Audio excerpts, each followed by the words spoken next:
যে তিন ব্যক্তিকে সাহায্য করা আল্লাহ জরুরি মনে করেন, আল্লাহ তাআলা বিপদগ্রস্ত ও অভাবীদের নানাভাবে সাহায্য করে থাকেন।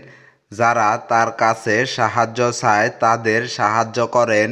এমন তিন ব্যক্তি আছে যাদের সাহায্য করা আল্লাহ তাআলা নিজের উপর আবশ্যক করেছেন। আল্লাহ ভীরু ও দয়াশীল হিজরতকারী অন্যকে সাহায্যকারীদের সাহায্য করেন।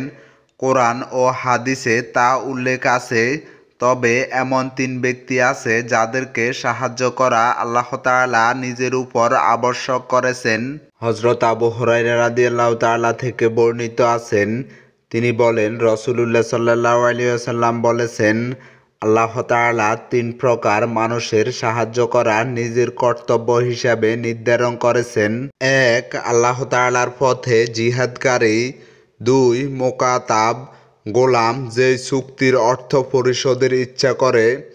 এবং তিন, বিবাহে আগ্রহী লোক, যে বিয়ের মাধ্যমে পবিত্র জীবন যাপন করতে চায়।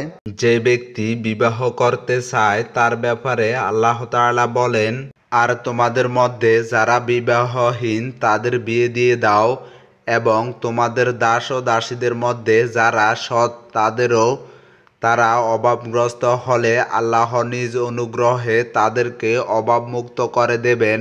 আল্লাহ তো প্রাচুর্যময় সর্বজ্ঞ। আগের যুগে দাস প্রথা ছিল।